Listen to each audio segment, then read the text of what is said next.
ધોરણ 10 વિષય ગણિત પ્રકરણ 7 યામ ભૂમિતિ એનો આપણે આ ચોથો દાખલો લખવાનો ચકાસો કે 5 - 2 6 4 7 - 2 સમદ્વિબાજુ ત્રિકોણના શિરોબિંદુઓ છે. સમ એટલે સમાન, સમ મતલબ સમાન, દ્વિ મતલબ બે, મતલબ કે બે બાજુ સમાન હોય તેવી ત્રિકોણના શિરોબિંદુઓ છે. ચાલો તમે અહીં આપણે ત્રિકોણ દોરીશું, સમદ્વિબાજુ ત્રિકોણ.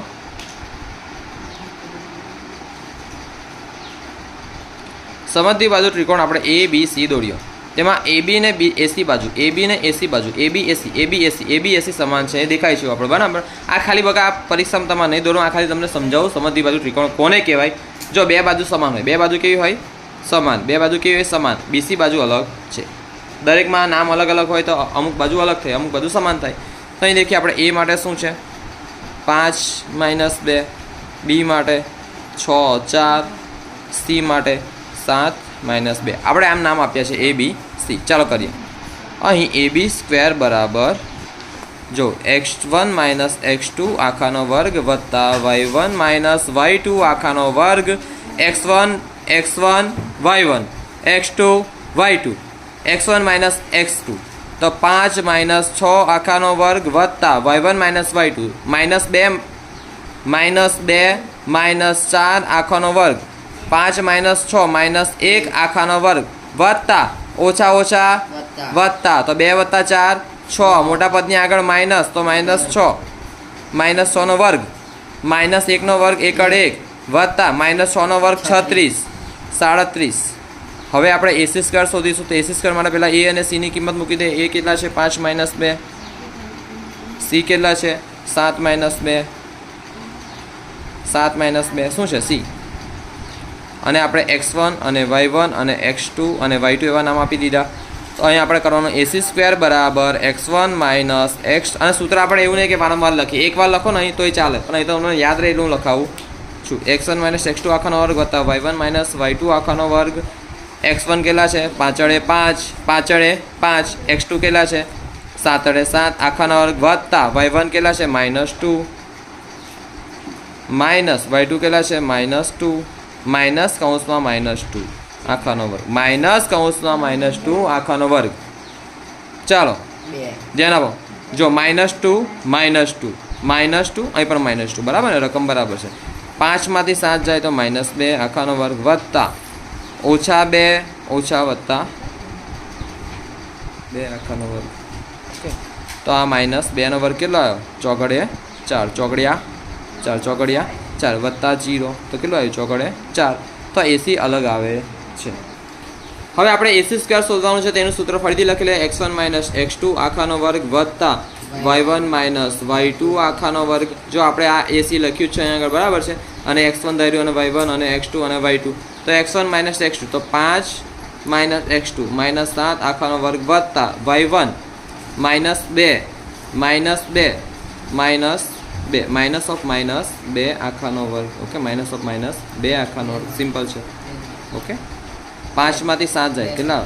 5 માંથી 7 જાય -2 આખાનો વર્ગ -2 વત્તા -2 ઓછા ઓછા વત્તા 2 આખાનો વર્ગ, આનો 4 આવે, આનો વત્તા 0 નો વર્ગ, 4 વત્તા 0 જવાબ આવ્યો 4. AC સ્ક્વેર બરાબર કેટલો આવ્યો? 4.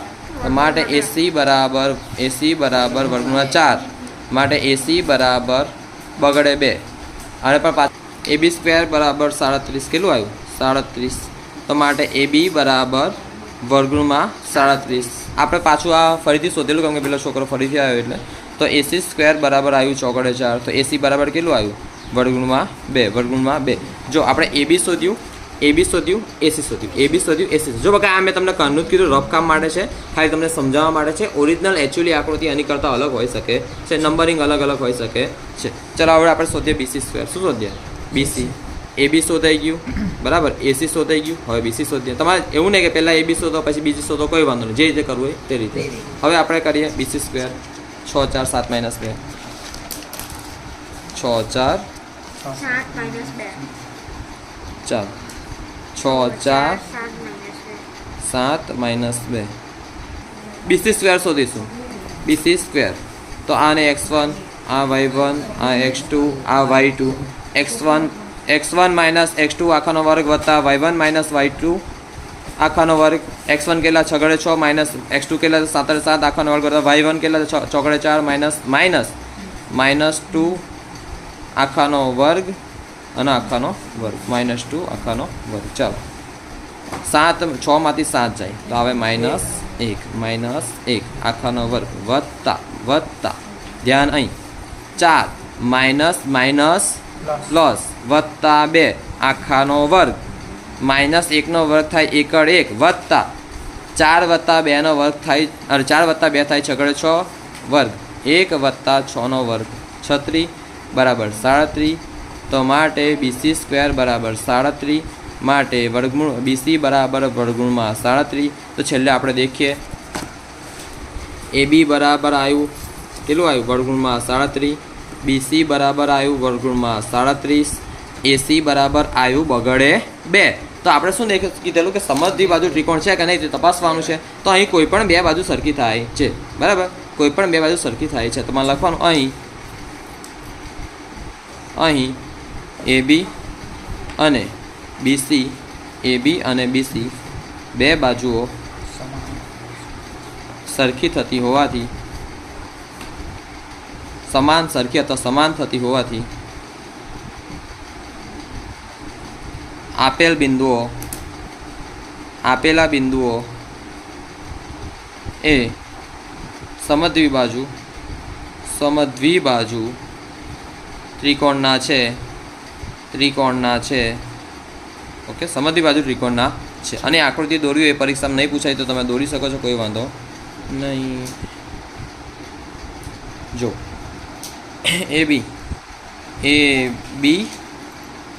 BC, જો AB સમાન છે, BC સમાન છે પણ AC અલગ છે ને. AB અને BC સમાન છે પણ AC અલગ છે. ઓકે, તો અહીં તમારો આ દાખલો પૂરો થાય છે. મેં આ વસ્તુ બીજી વખત ગણી હતી કેમ કે આ છોકરો અત્યારે આવ્યો હતો, એમ તો પાછળ પણ ગણાઈ હતી. દાખલો પૂરો.